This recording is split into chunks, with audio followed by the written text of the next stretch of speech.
Hello everyone, मैं नीलम तिवारी आप सभी का मैग्नेट ब्रेन्स में बहुत बहुत स्वागत करती हूँ।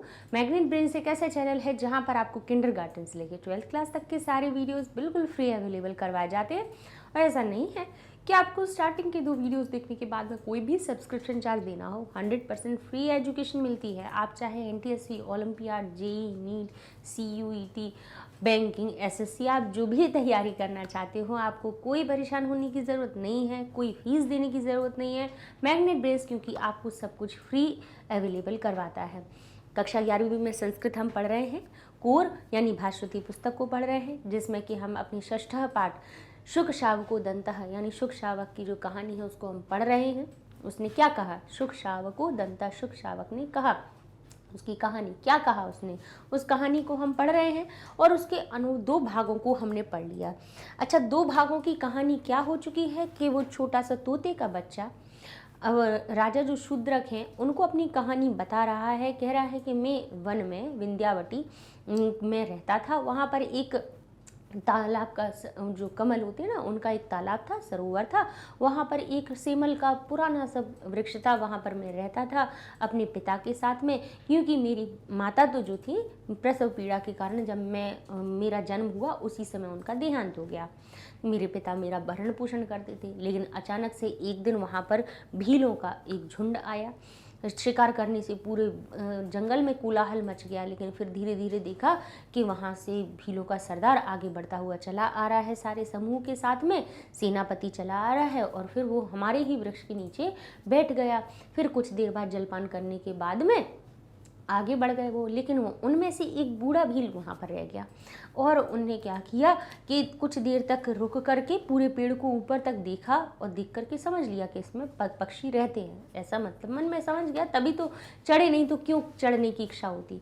और बोले तुरंत ही बिना यत्न के, क्योंकि भाई जो जहाँ पर रहता है उसके लिए वो काम कठिन नहीं होता है, तो कह रहा वो तो बिना देर किए बिना यत्न के ही ऊपर वृक्ष के ऊपर चढ़ते हुए जो कोटर थे, कोटरों में से जो छोटे छोटे तोते के बच्चे थे उनको मार प्राणहीन कर करके जमीन पर फेंकने लगे। फल की तरह, फल जैसे तोड़ते हैं वैसे फल के को तोड़ने की तरह है, छोटे कोटरों में से छोटे छोटे बच्चों को ले करके जमीन पर फेंकने लगते हैं। अब जैसे ही भाई मेरे ऐसे ही ऊपर चढ़ते चढ़ते में मेरे कोटर के द्वार पर भी आ जाते हैं वो भील, और वो क्या करते हैं कि अपनी भुजाओं को कैसे भुजंग की सर्प की भांति अपनी विशाल भुजाओं को फैलाते हैं। और मैं तो अपने मेरे पिता कैसे दुखी हो गए, व्याकुल हो गए, आंखों में आंसू भरे हुए इधर उधर देख रहे कि क्या करें। अब इतने में तो जो भाई भील है वो कहाँ आ जाता है, ऊपर आ जाता है वृद्ध भील, और इसके बाद में अपनी भुजाओं को फैला करके, अब छोटा सा तोता कितना प्रयास कर सकता है, तो वो अपनी चोंच को बार बार मारता हुआ चिल्लाता हुआ, लेकिन भील उसको भी मार करके नीचे फेंक देता है। लेकिन जो छोटा सा बच्चा था वो कहाँ छुपा हुआ था? अपने पापा जो के बीच में, कहाँ जो पेड़ वो होते हैं ना, पैर होते हैं दोनों पैरों के बीच में, अपने पिता के पैरों के बीच में गर्दन को छुपाए हुए बिना कोई हरकत किए हुए छुपा हुआ था, तो भील ने उसको नहीं देख पाया। और इस प्रकार से नीचे जब गिरा, खुले पत्तों पर मैं गिरा, तो मैं जब तक भील को नीचे उतरते हुए देखा, मैंने जब तक वो उतरता तब तक मैं लुढ़कते हुए इधर उधर लुढ़कते हुए, क्योंकि पंख तो आए नहीं थे, अब इसके वर्णन आगे आएगा, तो लुढ़कते हुए मैं कहाँ पे, पास के ही जो पेड़ था उस तमाल वृक्ष था, तमाल पादप जो था उसके मूल में यानी उसकी जड़ में जाकर के मैं छुप गया, उधर जाकर के मैं बैठ गया, उसमें घुस गया मैं। अब ये यहाँ तक की कहानी हो चुकी है। अब इसके बाद में अब आगे की बात होगी। अब क्या हुई, कह रहे अब वो वही पक्षी, वो जो तोता का शावक है, शावक यानी बच्चा, शुक शावक जो है वो अपनी कहानी आगे बताते हुए कहता है कि अजात पक्षतया यानी अजात यानी नहीं उत्पन्न, जात यानी उत्पन्न होना, अजात यानी नहीं उत्पन्न हुए, अपक्षतया पंखों के उत्पन्न ना होने के कारण, और अब चा का अर्थ पहले हुआ और मैं घुस गया, और पंखों के ना उत्पन्न होने के कारण मुहुर मुखेन यानी बार बार मुख के बल पततः गिरता हुआ, अब पंख उत्पन्न नहीं हुए तो बार बार मुंह के बल गिरता हुआ, स्थूलम श्वासतः लंबी गहरी मोटी, स्थूल का मतलब होता है मोटा, गहरा, कहते हैं स्थूल स्थूलम, लंबी लंबी, गहरी गहरी, स्वस्थ यानी अपनी श्वास को लेता हुआ, लंबी लंबी गहरी गहरी सांसों को लेता हुआ। अब आगे कहते हैं धूल धूरित तस्य, कहते हैं धूल से धूसरित तस्य, धूसरित यानी लिपटा हुआ, धूल में सना हुआ, धूल में लिपटा हुआ, संसर्पतु खिसकता हुआ, मम मेरे मन में, संभून मनसी, संभून मनसी संभूत से बना हुआ है, ताका ना हो गया मनसी, मेरे मन में संभूत यानी ये विचार आया, मैंने ये मन में सोचा कि मेरे पंख और मेरे पंख ना उत्पन्न होने के कारण मैं बार बार मुख के बल गिरता हुआ, लंबी लंबी सांसें भरता हुआ, धूसरित होने की वजह से खिसकता हुआ, संसर्पतः खिसकता हुआ, मम मेरा मन, मेरा संभून मनसी, मेरे मन में ये बात आई, मेरे मन में ये उत्पन्न हुआ कि नास्ति जीवितात यानी जीवन से, जीवितात शब्द से मिलकर बना है और आ अलग कर दे तो हो जाएगा अन्यत भी, अन्य, अन्य अलग करे तो यहाँ से अन्यत अलग कर दे तो ये हो जाएगा अभितरम इव।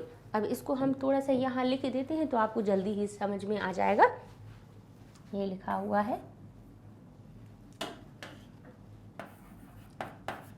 जीवितान, जो जीवितात जो लिखा हुआ है, दा को पहले आधा कीजिए और ता में बदलिए, आ बीच में से निकला तो अन्य निकल आया, अन्य अलग हो गया और दा फिर से है तो अन्यत हो गया। ठीक है, यानी जीवन से अन्य यानी जीवन के अलावा दूसरा, अन्यत, अभिमत, तो फिर से दा में से आ निकला तो ये आगे जुड़ गया तो ये हो गया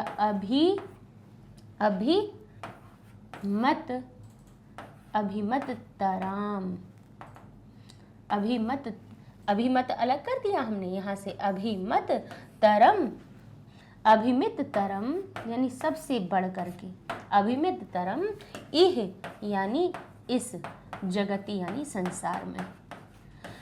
कह रहे हैं मैं धूल में लिपटा हुआ, धूल में लिपटे हुए के, खिसकते हुए के मेरे मन में संभून मनसी, मेरे मनसी यानी मेरे मन में संभू उत्पन्न हुआ, मैंने ये मन में सोचा कि नास्ति न अस्ति नहीं है, जीवितात अन्यत जीवन के अतिरिक्त, अभिमत तरम यानी सबसे अधिक प्रिय इस संसार में कुछ भी नहीं है, ऐसा मैंने मन में सोच लिया। ठीक है, अब और किसको नहीं है, सर्व जंतु नाम, सभी जंतुओं को यानी सभी प्राणियों को जीवित से अन्य कुछ भी इस जगत में अभिमत तराम नहीं है, प्रिय नहीं है। सबसे ज़्यादा जो इच्छित है वो केवल जीवन ही है। जब मेरे पंख उत्पन्न नहीं हुए हैं, मैं मुंह के बल बार बार गिर रहा हूँ, लंबी लंबी सांसें भर रहा हूँ, धूल में लिपटा हुआ हूँ, मैंने ये मन में सोचा कि ना अस्ति नहीं है, जीवितात अन्यत अभिमत तरम इह जगति सर्व जंतु नाम, इस जगत में सभी जंतुओं का या सभी जंतुओं को जीवन से अन्य कुछ भी प्रिय नहीं है, ऐसा मैंने सोचा। एवं उपरते अपि यानी इस प्रकार, क्योंकि इसी प्रकार, इसी वजह से उपरते अपि मरे हुए तात के मरे हुए होने पर भी यद अहम जिजी कहते हैं जिजीविषामि, मैं भी तब भी मैं जीना चाह रहा हूँ, यद अहम तब भी मैं क्या कर रहा हूँ, जब भी मैं जीना चाह रहा हूँ, मेरे पिता की मृत्यु हो गई है तब भी मैं जिजीविषामि, मैं तब भी जीने की इच्छा कर रहा हूँ, है ना। क्योंकि मैंने ये समझ लिया है कि सभी जंतुओं को जीवित रहने से अन्य कोई भी प्रिय नहीं है, क्योंकि इसी की वजह से कहते हैं उपरते अपि, उपरतः शब्द है ना, ये उपरतः यानी ऊपर जाने के बाद भी, कौन, मेरे पिता के ताते, मेरे तात के ऊपर जाने के बाद भी यत अहम कि मैं, यद अहम शब्द किससे मिलकर बना है, यत अहम, जाने पर भी मैं अहम अलग हो जाएगा, यत अहम कि मैं तो जिजीविषामि, मैं तो जीने की इच्छा कर रहा हूँ, मेरे पिता के ऊपर चले जाने के बाद भी मैं जीने की इच्छा कर रहा हूँ। धिक माम, माम को अलग कीजिए तो यहाँ से आ जाएगा धिक यानी धिक्कार है माम मुझको, तो अ अलग हो जाएगा तो हो जाएगा अकरुणम। यहाँ पे अलग हम कर देंगे अकरुणम, यहाँ से लिख दीजिए, देखिए माम को अलग कीजिए, ये हो जाएगा, इधर हो जाएगा अकरुणम, अकरुणम इति निष्ठुरम अकृतज्ञम। तो कहता है अकरुणम अलग कीजिए, फिर अलग हो जाएगा अकुरणम, अति, माँ को अलग कीजिए तो ये हो जाएगा अति, फिर हो जाएगा निष्ठुरम, निष्ठुरम अलग हो जाएगा, और फिर आ अलग करेंगे, माँ में से आ को अलग निकालेंगे तो ये हो जाएगा अकृतज्ञम, कृतज्ञम। ठीक है, ये हो जाएगा। ठीक है, उन्होंने कहा, वो कह रहा है कि मेरे पिता के ऊपर जाने के बाद में मैं जीने की इच्छा कर रहा हूँ। धिक माम, धिक्कार है मुझको। अकरुणम, जो कैसा है, मैं बिना करुणा वाला हूँ, मतलब मेरे अंदर कोई दया नहीं है। अति निष्ठुर हूँ, बहुत ही निष्ठुर हो गया हूँ। अकृतज्ञम, मेरे अंदर कोई कृतज्ञता नहीं है कि मेरे पिता ने जिसने मुझको इतने प्रेम से पाला, उसको मैं छोड़ करके मैं भाग रहा हूँ, मैं अपने प्राण बचा रहा हूँ। मैं दया से रहित हो चुका हूँ, कितना निष्ठुर हो चुका हूँ, कितना निठुर हो गया हूँ, कितना मैं अकृतज्ञ हो गया हूँ। धिक्कार है मुझको। धिक माम अकुरणम अकारणम अति निष्ठुरम अकृतज्ञम खल ही खलु मे हृदय, निश्चय ही मेरा जो हृदय है वो खल हो चुका है, मेरा जो कैसा नीच प्रकृति का हो गया है, दुष्ट हो गया है। खलु यानी निश्चय ही मेरा जो हृदय है वो कैसा हो चुका है। मैं अपने मन में अपने आप को धिक्कार करता हुआ कह रहा हूँ कि खलम ही खलु मे हृदय, मेरा जो हृदय है, मे खलु मेरा निश्चय, खलु का अर्थ होता है निश्चय, निश्चय मेरा जो हृदय है बहुत ही खल हो चुका है, दुष्ट हो चुका है, मेरा हृदय बहुत दुष्ट हो चुका है, निष्ठुर हो चुका है, अकरुण हो चुका हूँ, मैं अकृतज्ञ हो चुका हूँ।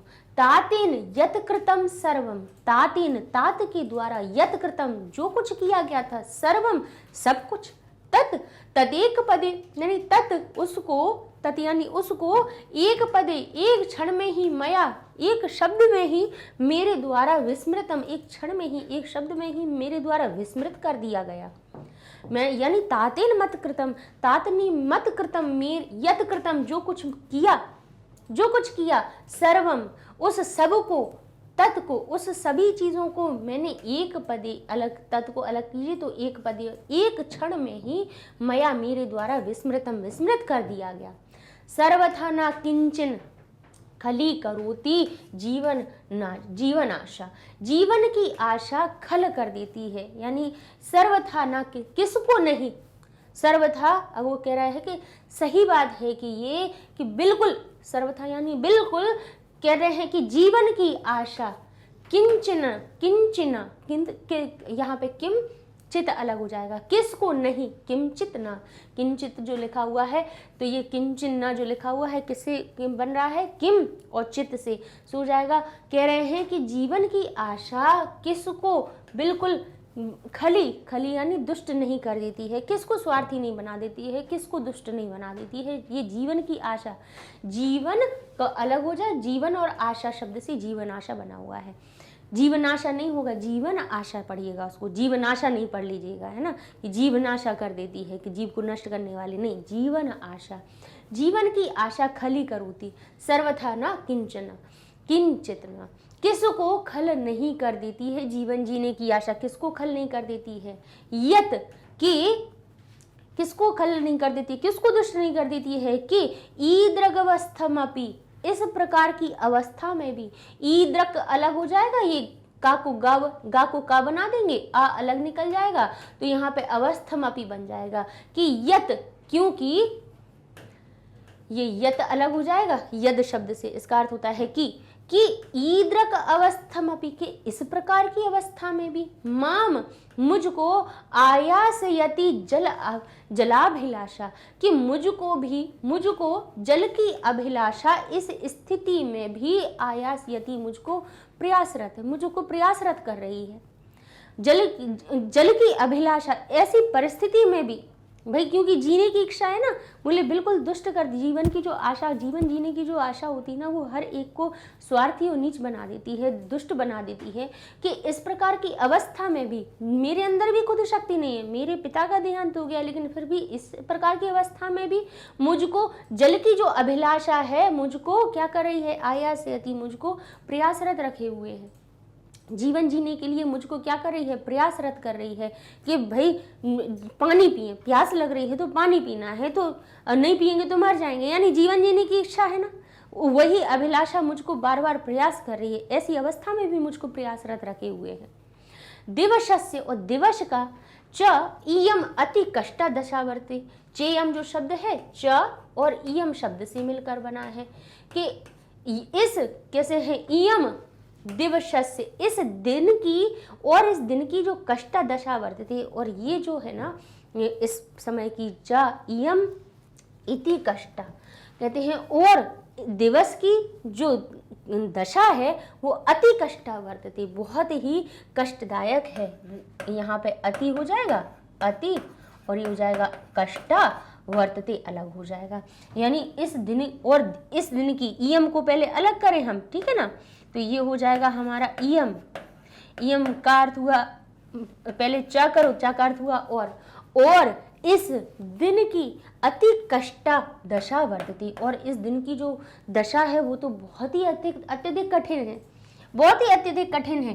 कि देखो मेरा शरीर कैसा, पंख नहीं जिसमें बार बार लुढ़क रहा हूँ, लंबी लंबी सांसें भर रहा हूँ, बार बार मुख के बल गिर रहा हूँ, धूल में लिपटा हुआ हूँ, मन में सोच रहा हूँ कि सभी लोगों को प्राणों के अलावा कुछ भी प्रिय होता नहीं है इस संसार में, कि मेरे पिता क्या हुआ, निष्प्राण हो गए हैं, फिर भी मैं जीने की इच्छा कर रहा हूँ। धिक्कार है मुझको, मैं अकरुण हो गया हूँ, मैं निष्ठुर हो गया हूँ, मैं अकृतज्ञ हो गया हूँ, मेरा हृदय दुष्ट हो गया है।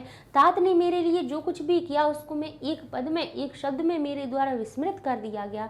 और क्योंकि कहते हैं जीवन आशा किसको दुष्ट नहीं कर देती है, ऐसा मन में सोच रहा है वो, कि जीवन जीने की जो आशा होती है खली कर होती, किसको खल नहीं कर देती है, किसको दुष्ट नहीं कर देती है। कहते हैं क्योंकि यत ईद्रक अवस्था, क्योंकि मैं इस प्रकार की अवस्था में भी मुझको जल की अभिलाषा आयास्यति, प्रयासरत रखे हुए है। दिवस की इतनी कष्टा दशा वर्तते, और दिन की इतनी कष्ट, इस दिन की इतनी कष्ट कारक जो दशा है उसको नहीं बता पा रहा हूं मैं, कि देखिए कैसी दशा है। कह रहा है आतप संतप्त पांसुला भूमि, जो भूमि है वो धूल से, आतप यानी धूप से, संतप्त बहुत अधिक गर्म, पांसुला, अब कभी नीचे तो गिरे नहीं थे तो उन्हें तो वही गर्म लगेगा ना, क्योंकि छोटा सा बच्चा था, घोंसले में रहता था, कोटर में रहता था, अब आज तो भूमि पर गिरे हुए हैं, धूल में लिपटे हुए हैं। तो कह रहे हैं आतप धूप से, संतप्त बहुत अधिक गर्म, पांसुला भूमि जो धूल से भरी भूमि है, बहुत अधिक गर्म है।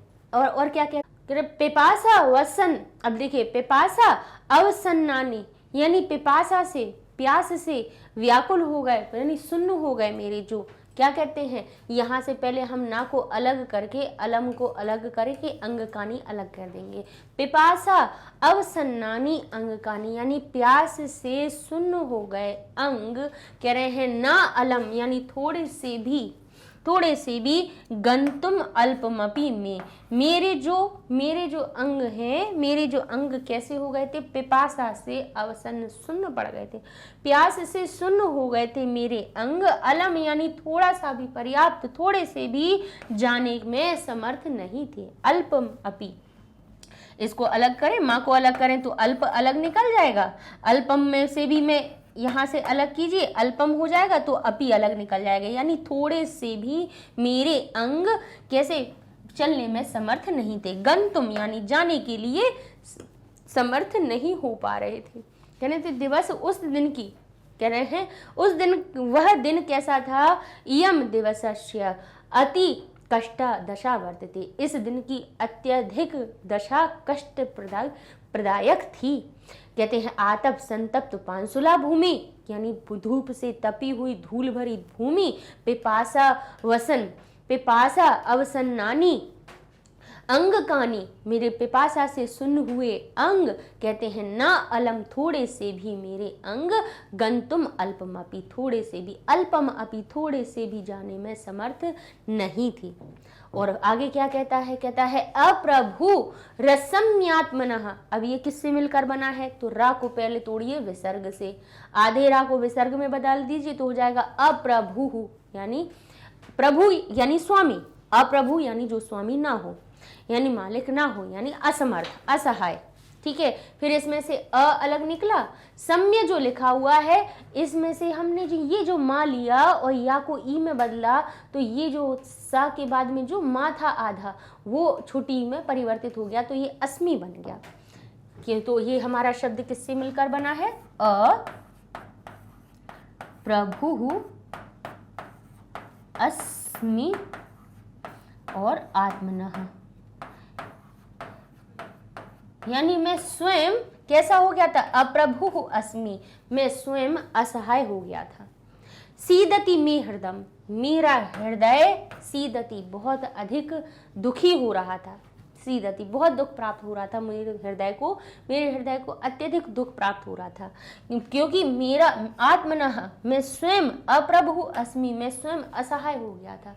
प्यास से मैं बिल्कुल कैसा हो गया था, मेरे सुन्न हो गए थे अंग, मैं थोड़ा सा अल्पमपि गंतुम, में थोड़ा सा भी जाने के लिए कैसा हो गया था, असमर्थ हो गया था।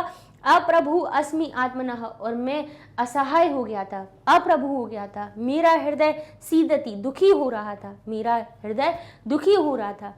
अंधकार, कहते हैं अंधकार तमाम, कहते हैं अंधकारताम उपयाति, अंधकारता भी मेरे सामने, अंधकारता भी मेरे सामने उपयाति आ रही थी। मैं चक्षुः, मेरी आंखों के सामने अंधेरा छा रहा था।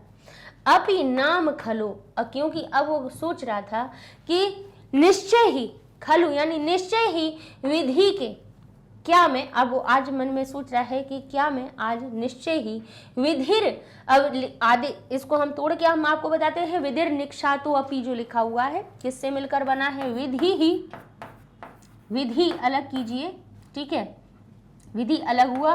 रा को फिर से हमने विसर्ग में बदला, उसमें से आ बाहर निकाला, भाई रा जो टूटा, रा और आ में से टूटा, तो आधी रा को विसर्ग में बदल दिया, तो आगे अ किस में जुड़ गया, यहाँ से, तो ये हो जाएगा अनिच्छतः,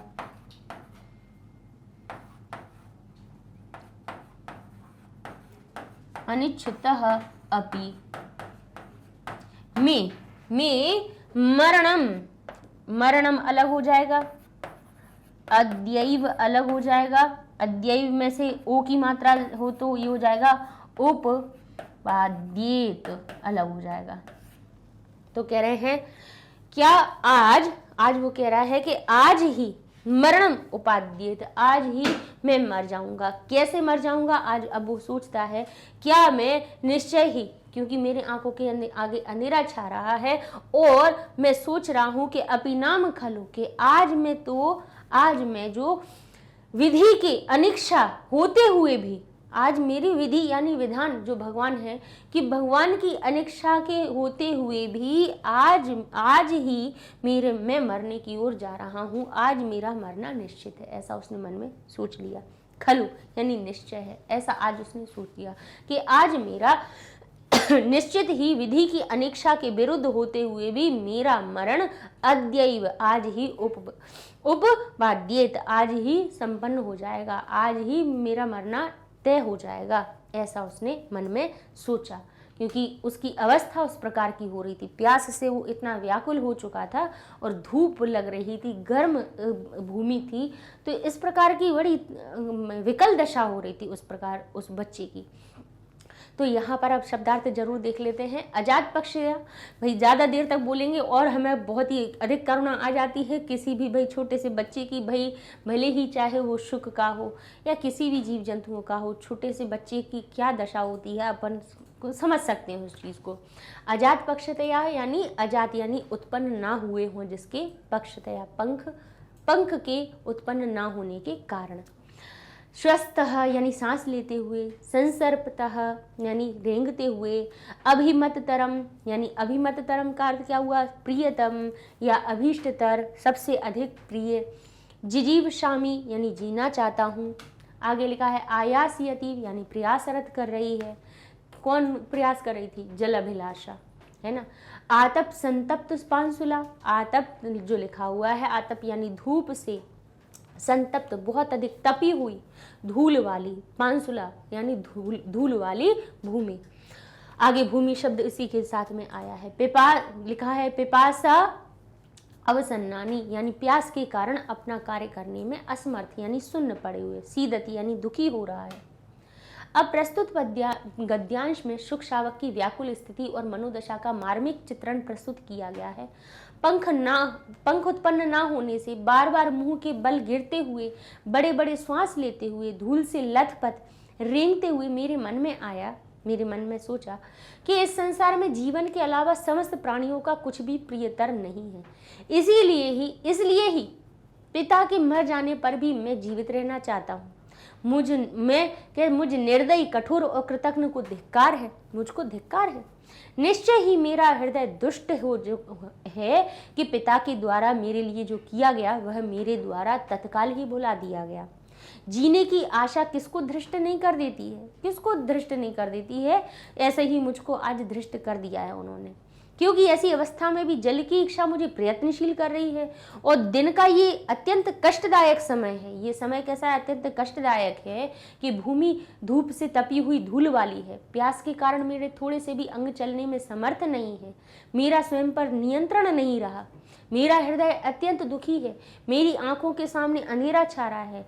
क्या ये निष्ठुर, कहते हैं अपी का अर्थ वहां पर भी के लिए नहीं आया है, किसके लिए आया है, क्या के लिए। क्या ये निष्ठुर भाग्य मेरे ना चाहते हुए भी, विधि जो है, विधि यानी भाग्य, मेरी भाई भाग्य लिखने वाले विधाता होते हैं, तो विधि यानी विधाता या मेरा भाग्य मेरे ना चाहते हुए भी आज ही मेरी मृत्यु निश्चित कर देगा या अर्थात संपन्न कर देगा, ऐसा उसने सोच लिया।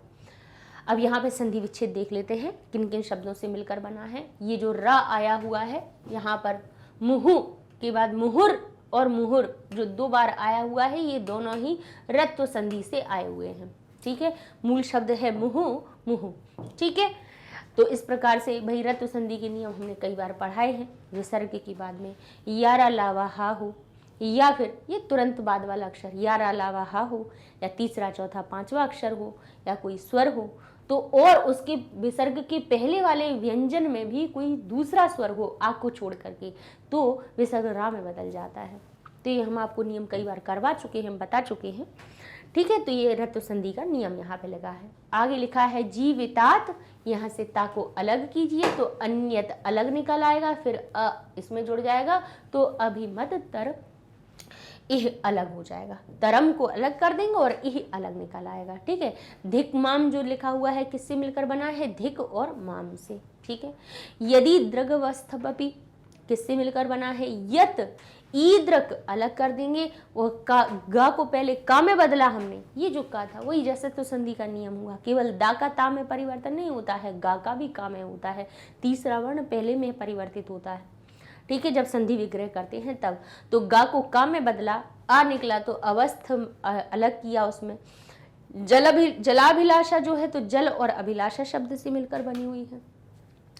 अब आगे लिखा है अप्रभु अलग कर दीजिए, वही रत्य संधि का नियम आ रहा है। आ निकल आ जाएगा तो अस्मि बन जाएगा। यहाँ पे कौन सी, या जो आया है किस संधि से, यण संधि से आया है, और आत्मनः अलग हो जाएगा। अप्रभु अस्मि आत्मनः शब्द से। आगे लिखा है विधि, र जो है उसको तोड़ा, आधा विसर्ग को दिया, उसमें से निकाला, आगे वाले शब्द को दिया तो अनिश्चितः हो गया और अपि अलग हो गया। ठीक है, आगे लिखा है मरणम, मरणम को अलग कीजिए तो अद्यैव अलग निकल आएगा। अद्यैव अलग निकला तो ऊ की मात्रा को आ और ऊ में तोड़ा तो अद्य एव के बाद में ऊ उपपादयित अलग हमने कर दिया, यानी संपन्न कर देगा, उस स्थिति में पहुंचा देगा, मृत्यु के पास में पहुंच जाऊंगा। ठीक है, आगे पद परिचय में देख लेते हैं, शब्द रूप आधारित पद परिचय देखते हैं कि मनसी शब्द कहाँ से आया है। मनस शब्द में सप्तमी विभक्ति एक वचन से मनसी बन जाता है। जीवितात, जीवित शब्द में जब पंचमी विभक्ति एक वचन लगाया जाता है तो जीवितात बन जाता है। तातेन, तात मूल शब्द है, तृतीया के एक वचन में बन जाता है। आत्मनः, आत्मन शब्द से बना हुआ है, षष्ठी विभक्ति एक वचन में। अब लिखा है आयास्यति, आ उपसर्ग यस, धातु मूल यस हो जाती है और इसके बाद उसमें ऋच होती है तो यास हो जाता है। फिर इसके बाद लट लकार प्रथम पुरुष एक वचन में हमारी आयास्यति रूप बन जाता है। वर्तते वृत्त धातु है, ते एते अंते है तो निश्चित बात है कि आत्मनेपद की बात हो रही है तो लट लकार प्रथम पुरुष की बात है। तीतः अंति भी हमारा लट लकार होता है। ते एते अंते, से थे द्वे, ए आवहि आमहे, ये हमारे किसकी बात होती है, आत्मनेपद की ही बात होती है। सीदति, ये हमारी शिद्रिल जो होती है, शिद्र जो होती है धातु, उसका सद में परिवर्तन होता है तो मूल सद या कहीं पे सीध भी दिखेगी आपको, सद भी होता है और सीध भी कहीं कहीं होती है।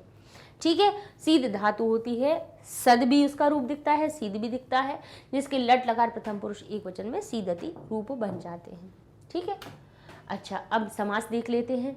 लिखा है धूल, धूसरितस्य, तो धूलव यानी धूल में, धूसरितस्य यानी धूसरित होते हुए, धूल में लिपटे हुए। ठीक है, धूल से भरे हुए। सर्व जंतु नाम यानी सभी जंतुओं का, काकी के का अर्थ है तो सर्व जंतु नाम, सर्व शब्द जंतुओं की विशेषता बता रहा है तो जंतु नाम में षष्ठी है तो सर्व में भी षष्ठी लगा के विग्रह कर देंगे हम। अब अकरुणाम यानी जिसमें करुणा ना हो तो आ को ना में बदल दीजिए तो ना करुणा है, यह जिसमें नहीं करना करुणा नहीं होती है उसको अकरुणा कहते हैं, तम उसको। जलाभिलाषा, जल की अभिलाषा, उसको जलाभिलाषा पढ़ा हमने, उसको हमने पहले हिंदी में तोड़ा, क्या अर्थ निकल रहा है कि जल की अभिलाषा, तो जल में काकी के अर्थ जोड़ना है तो जलस से लिख दीजिए षष्ठी के साथ में, अभिलाषा अलग कर दीजिए, समास विग्रह हो गया। ठीक है, आतप संतप्त पांसुला यानी आतपिन, तप किसके द्वारा, धूप के द्वारा, आतप यानी धूप के द्वारा, सूर्य के द्वारा, धूप के द्वारा, संतप्त यानी बहुत अधिक गर्म, पांसुला जो भूमि कैसी हो गई हो, धूल भरी भूमि। ठीक है, अब आगे लिखा है पिपासा, पिपासा के द्वारा अवसन्नानी यानी जो सुन्न हुए, ना काम करने योग्य, हम उसके अंग। अनिच्छत, न इक्षत, नए तत्पुरुष, आ को ना में बदल दिया और अलग कर दिया तो न इक्षत मूल शब्द बन गया। प्रत्यय देख लेते हैं, पततः कहाँ से आया है, पत मूल धातु होती है, पतत अत जो बना कहाँ से, क्षत्रिय प्रत्यय से बना उसमें। ठीक है, पत शब्द पतत बना, फिर इसके बाद में पततः, क्योंकि इसका क्या बना रहे हैं, विसर्ग जो लगा हुआ है इससे वो धातु ना रह करके, वैसे तो पतत शब्द पतित बन जाता है कब जब इक्त प्रत्यय लगता है, लेकिन पतित नहीं बन के पतत बना हुआ है, अत बना है तो अत कहीं ना कहीं से कहाँ से आया है, क्षत्रिय प्रत्यय से आया है, तो क्षत्रिय प्रत्यय से का अत जो शेष है वो उसमें जुड़ गया। फिर इसके बाद पुल्लिंग षष्ठी विभक्ति एक वचन में उसका रूप हमारे सामने पततः बन गया। अब ऐसे ही लिखा है श्वशत, श्वशतः लिखा हुआ है तो श्वस मूल धातु में क्षत्रिय प्रत्यय है, वही पुल्लिंग षष्ठी विभक्ति एक वचन में श्वस्तः बन गया। संसर्पतः में भी हमारा क्या होगा, सम उपसर्ग है। श्रिप मूल धातु में फिर से वही बात है कि कौन सा हमारा, क्षत्रिय प्रत्यय लगने से षष्ठी विभक्ति एक वचन में संसर्पतः हो गया, यानी सरकता हुआ, श्वास लेता हुआ, पततः गिरा हुआ, गिरता हुआ। विस्मृतम, वी उपसर्ग स्मृति धातु में इक्त प्रत्यय लगने से विस्मृतम बन जाता है, और गंतुम जो होता है गम धातु में तुमन प्रत्यय लगने से बनता है। चलिए अब चलते हैं हम अपने अगले गद्यांश पर। इत्येवं चिंत्यत्येव महि हारित नामा जावाली मुनितनयः सवयोभिः परैर्मुनि कुमारकैः सह तेनैव पथा तदेव कमलसरः स्निनासु रूपागमतः। अब देखिए, अब यहाँ कह रहे हैं इत्येवं, इति एवं शब्द से मिलकर बना है इत्येवं, यानी इस प्रकार से, इति और एवं, इति एवं, यानी इस प्रकार से चिंत्यत्येव, चिंतति, अब यहाँ पे चिंतयति अलग हो जाएगा। देखिए चिंतयति जो शब्द है, चिंत धातु में चिंतयति, एक तो णिच प्रत्यय लगने से भी लट लकार में बनता है, तब भी चिंतयति बनता है, और एक चिंत जो धातु होती है उसमें जब क्षत्रिय प्रत्यय लगा दिया जाता है तब वो क्या बन जाता है, चिंतयन बन जाता है। और इसके बाद में जब उसके शब्द रूप भी किस प्रकार से, चिंतियत और चिंतयति हमारा शब्द रूप बन जाता है सप्तमी विभक्ति में। तो चिंतयति सोचता हुआ, चिंतन, बस ये याद रखिए कि चिंता की यानी सोचने की बात हो रही है। इति एवं, इस प्रकार से चिंतयति, इसको चिंतयति हो कर देंगे और ये हमारा एव हो जाएगा। यानी इस प्रकार से सोचते हुए ही इस प्रकार से सोचते हुए भी मैं, यानी मेरे द्वारा ऐसा ही सोचते हुए ही ऐसा मैं सोच रहा था कि हारित नाम के जाबाली मुनि तनया, जाबाली मुनि एक बहुत महान ऋषि हुए जाबाली मुनि के तनय यानी पुत्र कहते हैं सवयो भी, सवय, अब सवयो क्या कहते हैं, सवय किसको कहते हैं, स यानी साथ में, वयो अपनी उम्र के साथ वाले, यहाँ से रा को फिर से तोड़िए तो ये जाएगा अपरई, यानी दूसरे मुनि कुमार कई, दूसरे मुनि कुमारों के साथ, तेन एव यानी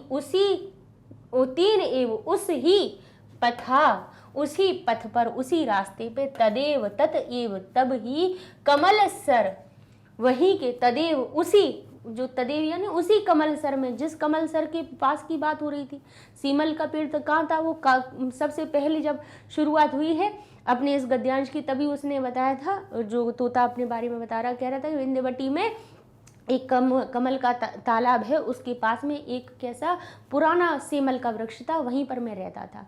तो ये क्या कह रहे हैं, अब वहीं का देखिए संबंध आ गया, कह रहे हैं कि ऐसा ही मेरे द्वारा ऐसा ही सोचते हुए ही तब हरित नाम के जाबाली मुनि, तनय का अर्थ होता है पुत्र, जाबाली मुनि के पुत्र, सवयो भी यानी अपनी उम्र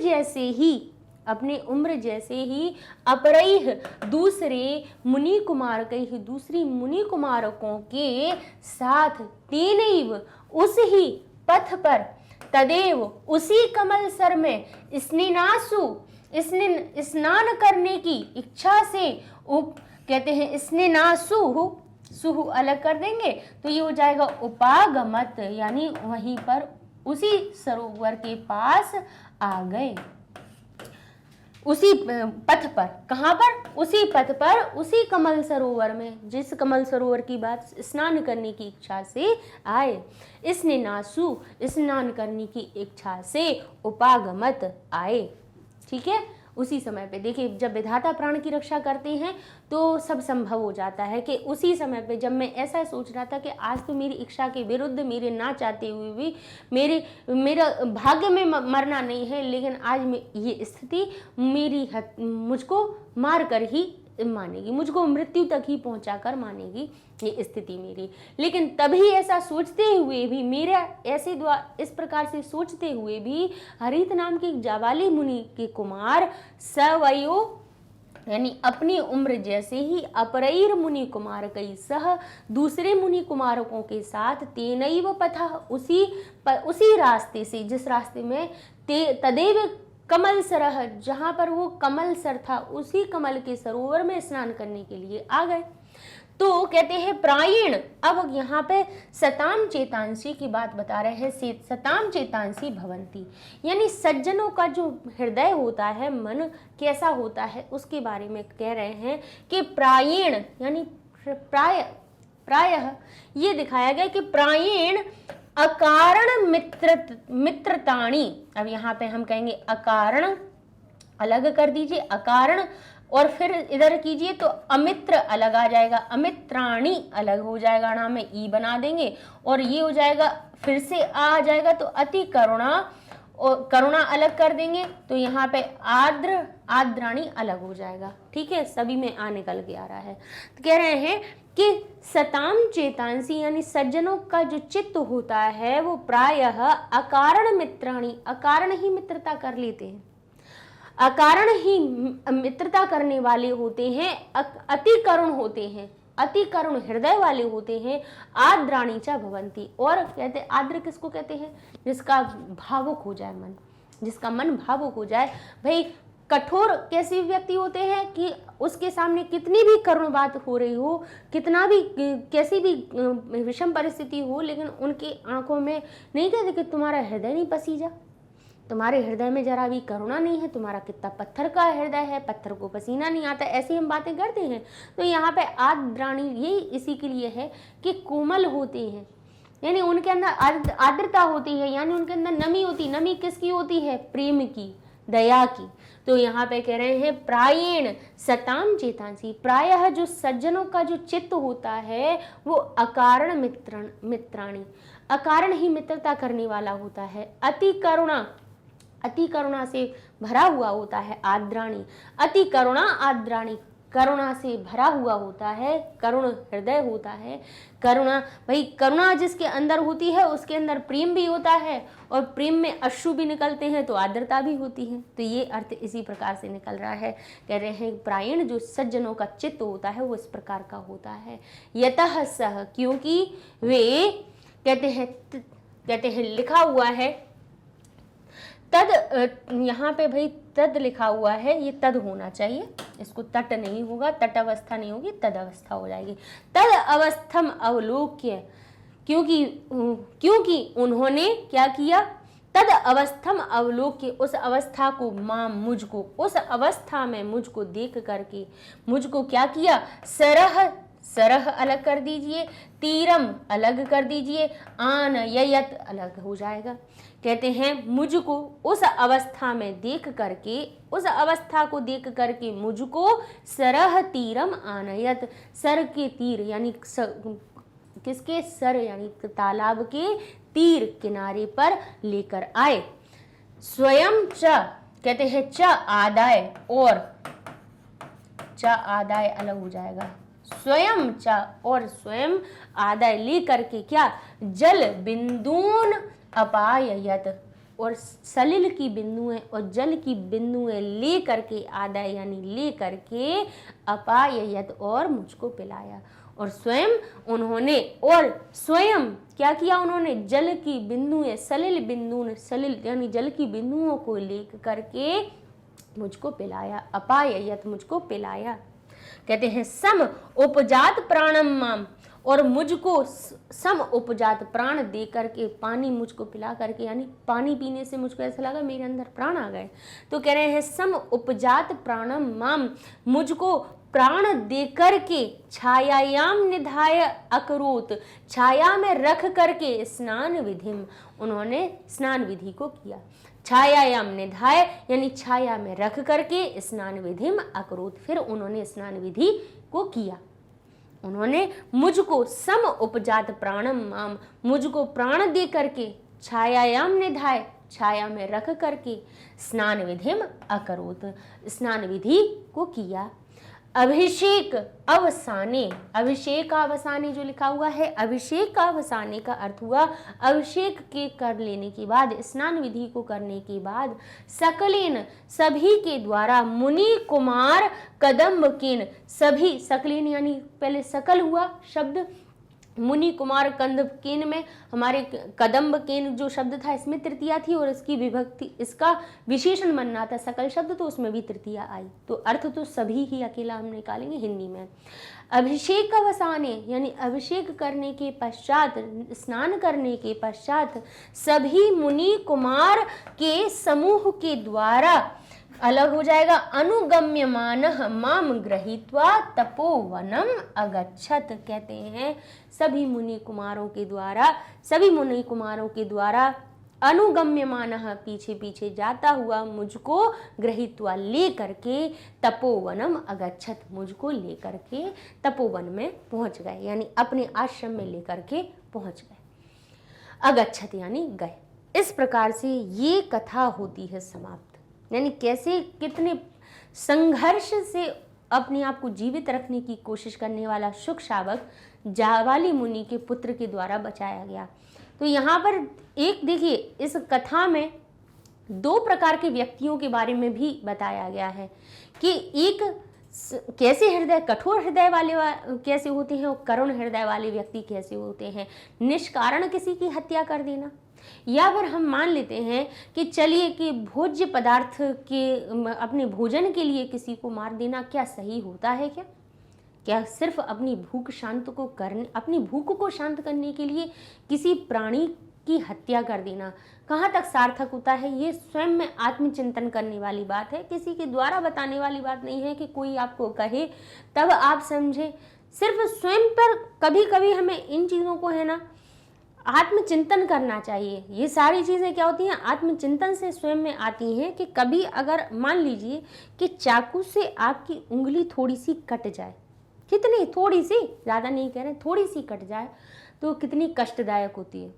कभी करके देखिए, कभी अपने आप को थोड़ा सा, अपने आप को जानबूझ के ब्लेड मार के देखिए और उसमें देखिएगा कि कितना कष्ट होता है या नहीं होता है। तो उस पीड़ा को केवल ये मानना कि मैंने उंगली को अभी केवल ऊपर से काटा है, पूरी अलग हो जाए तो क्या स्थिति होगी वो मान लीजिए। और फिर कभी कभी हमें बड़ा अचंभा होता है जब कहते हैं लेग पीस चाहिए, भाई किसी की टांग का टुकड़ा खाना है, क्या मतलब है? ठीक है, भक्ष्य योग्य चीज़ें वैसे ईश्वर ने बहुत सारी बनाई हैं, तो ये आत्मचिंतन की बात करना चाहिए कि प्राणियों में, प्राणी अगर स्वयं आप मनुष्य हो, आपके अंदर समझ है, आप इस चीज़ को सोचते हैं, तो आगे भी हमें इस चीज़ को सोचना चाहिए, थोड़ा सा आत्मचिंतन करना चाहिए कि जीव जंतु जो भी हैं उनमें भी हमारी ही तरह सारी करुणाएं होती हैं, उनके अंदर भी कष्ट होता है, उन्हें भी खुशी का एहसास होता है। तो जीव पर दया करना ही सबसे बड़ी दया होती है। हर जीव को, प्राणी को जीवित रहने का अधिकार है, ईश्वर ने उनको बनाया है। तो इस प्रकार से यहाँ पर बहुत अच्छा मार्मिक चित्रण किया गया किसके, तोते के बच्चे का, है ना। शुक शावक का वर्णन किया गया, उसने जो बात अपनी कही और उसने दोनों प्रकार से बताया कि किस प्रकार से निर्दयी लोग कभी भी सोचते तक नहीं हैं कि हम भी किसी के भाई संतान हैं, हमारे अंदर भी प्राण हैं, हमें भी कष्ट होता है, हमें भी सुख दुख का अनुभव होता है। और एक प्रकार से एक कैसे संत जो व्यक्ति होते हैं, सत्य चित्त वाले जो व्यक्ति होते हैं, वो अकारण ही, बिना कारण के भी अगर किसी को दुख में देखें तो उसको कैसे सहायक बन जाते हैं, प्राणों की रक्षा करने वाले होते हैं। तो ये हमें आत्मचिंतन करने की आवश्यकता है कि हमें प्राणों के भक्षक बनना है या प्राणों के रक्षक बनना है, ठीक है ना। इसीलिए ये एक बहुत अच्छा पाठ दिया गया है आप सभी के लिए, ठीक है ना। एक तरह से आपके अंदर एक सद्भाव की भावना को जगाने के लिए इस प्रकार के पाठ दिए जाते हैं। अब इनमें हम आपको शब्दार्थ बताए देते हैं। लिखा है चिंत्यत्येव यानी चिंतति एव, चिंतयति एव, सोचते हुए ही। जाबाली मुनि तनय का अर्थ हुआ जाबाली मुनि का पुत्र। सवयो भी ही, अपने समान, सवयो समान, वय जिसकी, वयस यानी वयस, वयस शब्द कहाँ से आता है? वयस से। वयस का अर्थ क्या होता है? आयु। स यानी समान, समान वय जिसकी हो उनके द्वारा, समान आयु वाले की। पथः यानी रास्ते से।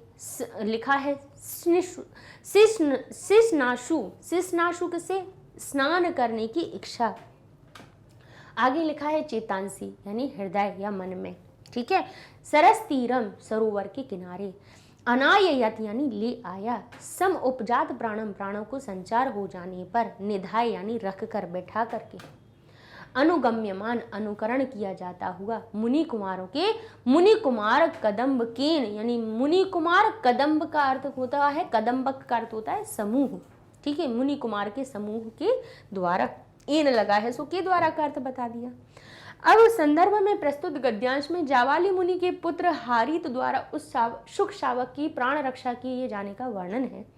मीरा ऐसा सोचते हुए भी ही हारित नाम के जो जाबाली पुत्र मुनि पुत्र हुए, वह अपनी आयु के दूसरे मुनि कुमारों के साथ उसी मार्ग से, उसी कमल सरोवर की ओर स्नान करने की इच्छा से आए।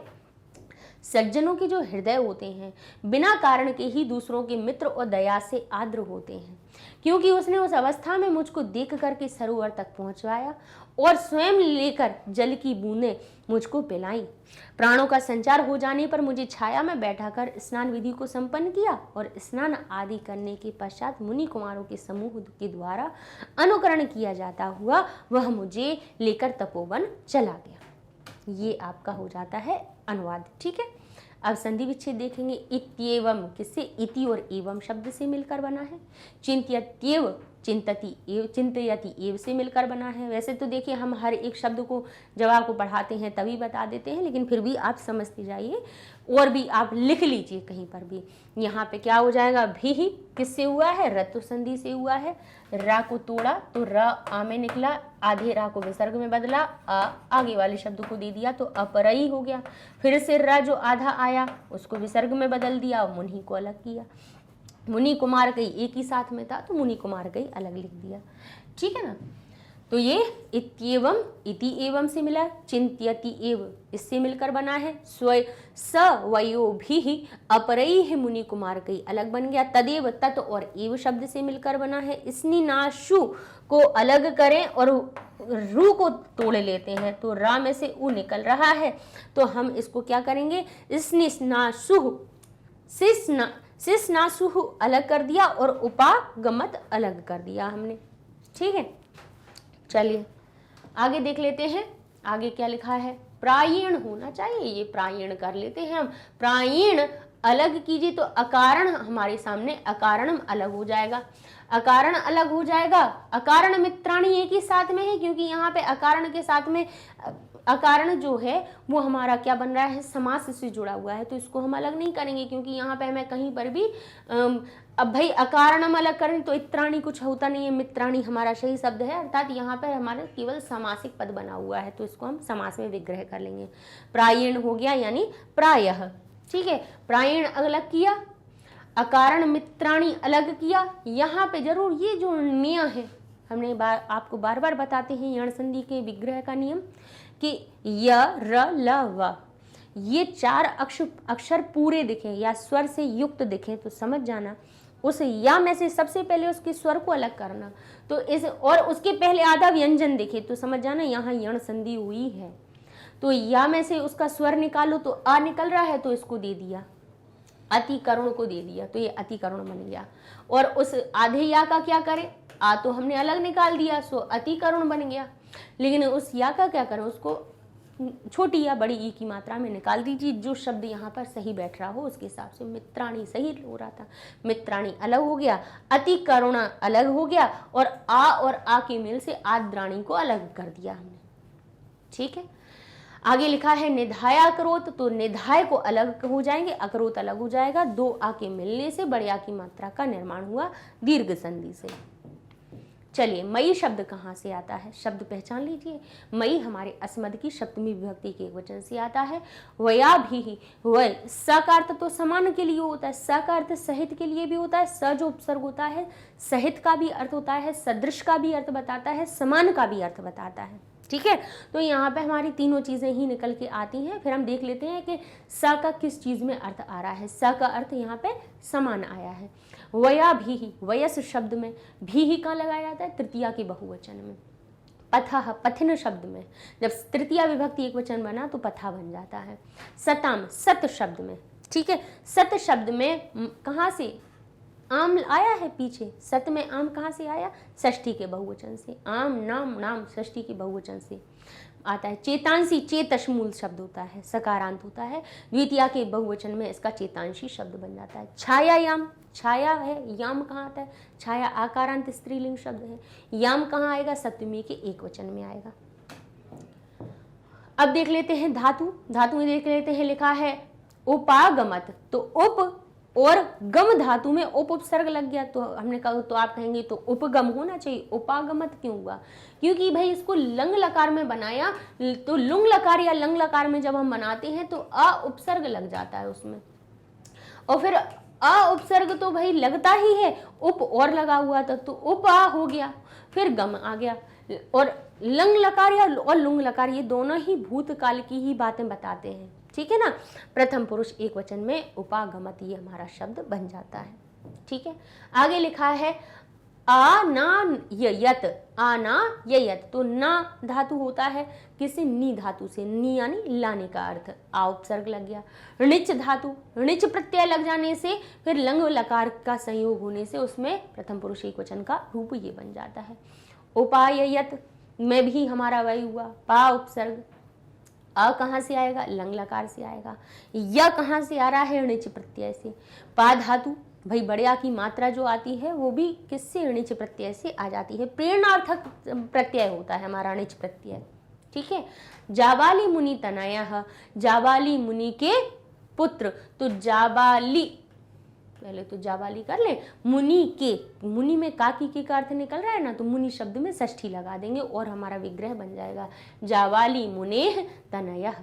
कमल सरह, यानी कमलों का सरोवर, तो कमल एक नहीं, एक सरोवर में क्या एक कमल होता है, नहीं, बहुत सारे होते हैं, तो कमल हो जाएगा कमलानाम सरह।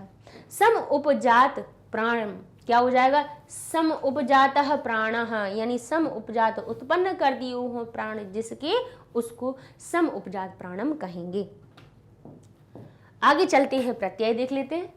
लिखा है चिंतयति, जैसा कि हमने आपको बताया कि चिंत जो धातु होती है उसमें जब णिच प्रत्यय लगता है तब भी चिंतयति के हमारे रूप बन जाते हैं लट लकार में, और चिंत में क्षत्रिय प्रत्यय लग जाने पर भी जब उसका पुल्लिंग रूप बनता है तो सप्तमी विभक्ति एक वचन में भी चिंतयति रूप बनता है, ठीक है। तो वही बात है, ये है कि कहाँ उसका शब्द में हो रहा है या धातु में हो रहा है। बात तो ये है कि बस समझना ये है कि वो सोचने की बात निकलनी है उसमें, कि सोच रहा है या सोच रहा हूँ, ठीक है, या सोचता हुआ। अब क्योंकि क्षत्रिय प्रत्यय अभी, क्योंकि वो जो बात हो रही थी कब की हो रही थी, भूतकाल की बात हो रही थी, इस प्रकार से सोचता हुआ, ये भूतकाल की बात थी, इसलिए क्षत्रिय प्रत्यय का प्रयोग किया गया, ठीक है ना। निधाय, जो नी उपसर्ग है धा धातु में ल्य प्रत्यय से निधाय बन जाता है। अनुगम्यमान, अनुगम्य शानच प्रत्यय लग जाता है, गम मूल धातु है, अनु उपसर्ग लगता है, शानच प्रत्यय लग जाता है, अनुगम्यमान बन जाता है। ग्रहीत्वा, ग्रह्य धातु में, ग्रही धातु में हमारे क्या बन जाता है, त्वा प्रत्यय, त्वा लगा है, त्वा प्रत्यय से आया हुआ है। इस प्रकार से ये हो जाते हैं आपके, ये वाला पूरा पाठ पूरा, भाई बहुत अच्छी कहानी थी, एक मार्मिक चित्रण था, कुछ सीख भी हमें मिलती है इनसे कि हमें किस प्रकार का आचरण करना चाहिए, किस प्रकार का नहीं करना चाहिए, सभी जीवों पर दया रखनी चाहिए, ये भावना भी हमें प्रेरित करती है। बताइएगा ज़रूर कि कैसा लगा पाठ, कैसा आपको अनुभव हुआ इससे, और कैसी चीज़ें को आपको सीखने को मिली, ज़रूर बताइएगा, जिससे कि एक हमारा आपका और हमारा एक क्या बना रहता है, तालमेल बना रहता है, पता चलता है कि हमने कुछ आपको सिखाया, आपने कितना सीखा उसको बताइएगा ज़रूर, ठीक है ना। अच्छा, ये सारे वीडियोस आपको हमारी मैग्नेट ब्रेन्स वेबसाइट पे आसानी से मिल जाएंगे। गूगल टैब पे जाना है, लिखिए magnetbrains.com, इंटर करेंगे, वेबसाइट पेज ओपन हो जाएगा। मिलने को तो यूट्यूब पे भी मिल जाता है, लेकिन फिर क्या होता है कि बहुत सारे वीडियोस हमारे सामने आते हैं, तो जिस चीज़ को देखने जा रहे हैं वो ना छोड़ के और दुनिया की सब चीज़ें मिल जाएँ। इससे अच्छा है जब हम पढ़ाई करने बैठें तो वेबसाइट को खोलें, magnetbrains.com लिखें, सामने हम आपके वेबसाइट पेज ओपन हो गया। आपने देखा तो यहाँ पर एक लिस्ट में सब चीज़ें लिखी हुई हैं। CBSE K-12 इंग्लिश यानी किंडरगार्टन से 12 इंग्लिश मीडियम है, हिंदी मीडियम है, NTSE, olympiad, CUET, spoken English, IIT, JEE, NEET, banking, SSC, सब ठीक है। जो चीज़ पढ़ना है वो पढ़िए। यहाँ पे क्लासेस लिखी हैं। अब क्लास 11th में गए तो केवल संस्कृत नहीं, 11th की जितनी आपके सब्जेक्ट के यहाँ पे वीडियो बन चुके हैं, सारे सब्जेक्ट की लिस्ट आपको दिख जाएगी। संस्कृत में भास्वती भी शुरू कर दी है, तो संस्कृत भास्वती के यहाँ पे पाठ की लिस्ट आ जाएगी आपके सामने। पूरी सूची दी हुई है, जिसको आप सिलेक्ट करेंगे वो ही आपका चयनित पाठ आपका खुल जाएगा। ठीक है, कभी कभी हम इसलिए सिलेक्ट के साथ में चयनित बोल देते हैं, जिससे कि आपको पता रहे थोड़ा थोड़ा आपके जब हिंदी के शब्दों का आपके अंदर क्या होगा, आगमन होगा, तो अपने आप से ही आपको संस्कृत के भी शब्द समझ में आने लगेंगे। ठीक है, इंग्लिश इसलिए बोल देते हैं कि अगर नहीं समझ पाए तो कहीं ना कहीं उसको समझ, बस हमने जो बात कही वो आपके समझ में आ जानी चाहिए। ठीक है ना, तो इसीलिए हिंदी भी हो, इंग्लिश भी हो, संस्कृत भी हो, हम सबका तालमेल लेके हम आपको सिखाने की कोशिश करते हैं। ठीक है, तो मिलते हैं अगले वीडियो में। अब इसके अभ्यास कार्यों को हम पूरा करेंगे, तब तक के लिए धन्यवाद।